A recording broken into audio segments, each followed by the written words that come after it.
ya Pak.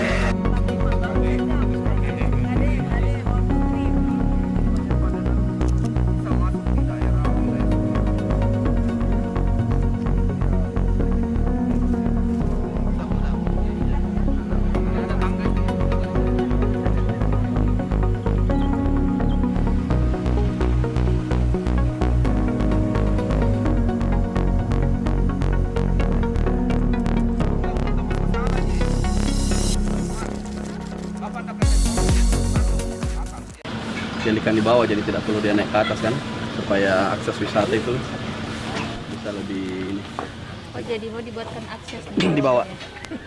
Khusus untuk tambang-tambang ini kan kita ada aksesnya enak nyaman, mereka tidak perlu naik atas. Berapa aja mungkin panjangnya Kan Pak? panjang kan, kita 21 kiloan panjang. Ya, jadi dia menusuri sungai di bawah, kita buatkan jalan. Nanti tidak perlu lagi lewat atas, itu perencanaan kita. Tapi masih dikaji, masih dikaji. Pak, ke depan ini akan jadi di tinjau tadi ini akan jadi apa di sana? Itu maksudnya itu tadi salah satu sabodam. Jadi kan kita kan tidak mau nanti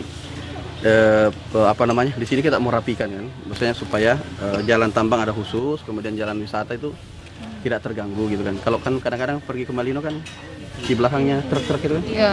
Ya kan? Nah, itu kita mau buatkan akses di bawah, jadi lebih rapi. Dia juga enak jalannya di bawah, terusuri sampai betul 21 kilo, mungkin baru muncul setelah di Muarang atau enggak di luar sini lah sekitar sini. Berarti jalan tambang itu khusus untuk Tambang. truk-truk Tambang. yang di atas itu untuk jalanan umum begitu Jalan Dik? umum. Betul? Berapa itu estimasi anggarannya Pak? Maksudnya Ini makin dikaji dulu. Istilahnya kita kaji dulu kelayakan. Kemudian tentu nanti setelah itu baru ke anggaran, baru kita berapa lama kita bisa kerjakan, baru kita eksekusi gitu kan. Pelan-pelan bertahap. Ini kita masih baru tinjau dulu. cuman di daerah sini saja atau di tempat lain, di kabupaten lain ada yang Sebenarnya ini kita mau bikin pilot project dulu kan, melihat nanti ini kalau misalnya bagus. Memang di daerah-daerah lain itu kayak misalnya di Jawa itu memang mereka sudah punya akses tambang khusus.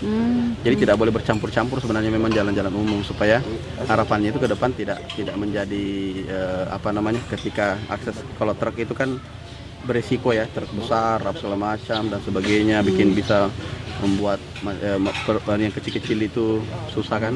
Nah, kalau sudah dipisah begitu enak. Ya. untuk persiapannya tahun ini Pak? Ini survei dulu kita, survei nanti akhir tahun mungkin bisa nanti kita, kalau misalnya ini kita mau mulai perintisan untuk kita, kalau persiapan sekarang ini kita lihat dulu trackingnya dulu, accessibility-nya, kemudian bagaimana kelayakannya, di studi dulu layak atau tidak.